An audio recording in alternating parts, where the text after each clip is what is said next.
হে মাই লাভ, তোমাদের প্রত্যেককে ওয়েলকাম আমার চ্যানেলে। ফেসবুক, ইনস্টাগ্রাম অ্যান্ড ইউটিউব তোমরা যেখান থেকে দেখছো তোমাদের প্রত্যেককে ওয়েলকাম। আজকে চলে এসেছি সকাল সকাল, আজকে একটা ভেন্যুতে চলে এসেছি। দিনটা ছিল রবিবারে, গতকাল।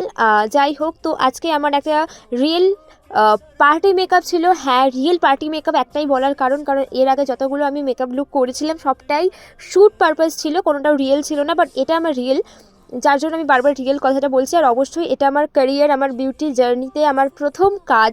তোমরা প্রথম থেকে শেষ পর্যন্ত ভিডিওটা অবশ্যই দেখো এবং জানিও কীরকম হয়েছে না হয়েছে।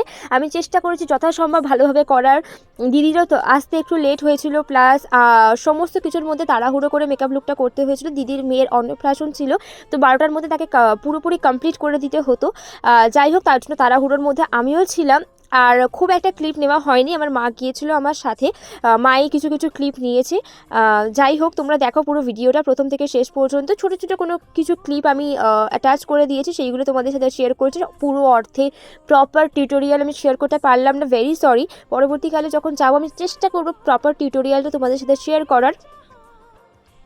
আর এখানে বেস কমপ্লিট হয়ে গেছে, আমি আইজের বেসটা করছি। আর এই হচ্ছে বিফোর লুক, দেন তোমরা আফটারটা দেখতে পারবে। আর আমি রিভিউ নিয়েছি সবার থেকে, সবার ভীষণ ভীষণ পছন্দ হয়েছে লুকটা। সবাই বলেছে যে খুব সুন্দর হয়েছে, এটা আমার প্রথম কাজ সেই অর্থে। আর একটা কথা আমি এখানেই মেনশন করছি যে তখন অলরেডি রুমের মধ্যে প্রচুর লোকজন চলে এসেছিলো, আশপাশ থেকে প্রচুর নয়েজ আসছিলো, যার জন্য দিদি বলেছে পার্সোনালি আমাকে রিভিউটা বলে দেবে। দিদি যখন রিভিউটা দেবে আমি ডেফিনেটলি তোমাদের সাথে শেয়ার করবো, যার জন্য এই ভিডিওতে কোনো রকম রিভিউ আমি শেয়ার করছি না। টাটা।